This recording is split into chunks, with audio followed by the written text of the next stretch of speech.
everybody, we're back here on the D of St. Mary's, and today I've got two knots for you, and both of them are for joining ends of a line. We're going to start if your ends of the line are either the same line or a line that's the same diameter, and it's the square knot.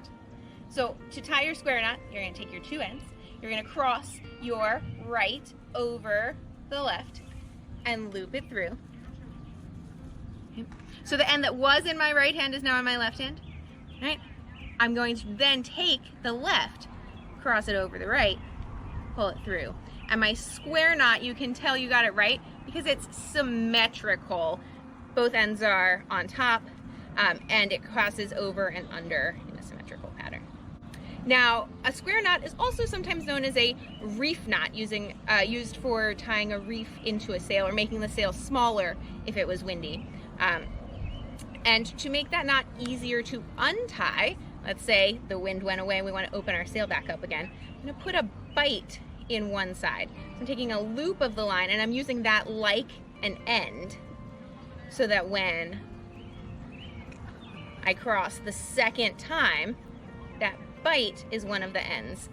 When it's time to untie this knot, even if I've put a lot of strain on it, sailing my boat in the wind, untie it.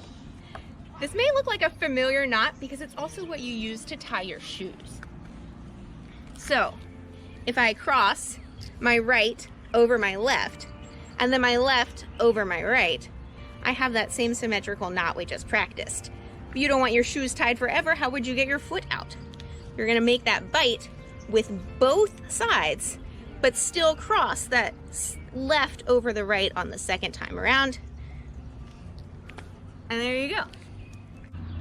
So our second knot is going to be if the two lines that you want to join are different diameters. You could tie a square knot, but if it's going to be under strain, it could pull apart really easily. So we're going to tie what's called a sheet bend. And to do that, I'm going to take my bigger line, I'm going to make that bite, and then I'm going to take the smaller line, I'm going to come up through the bite, I'm going to come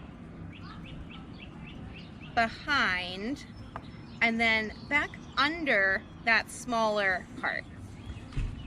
And to snug it up, I'm gonna pull the tail of the smaller part. If you look really hard at our sheet bend, it looks very similar to a bowline. It has one part coming up and around and the other making that loop. Okay.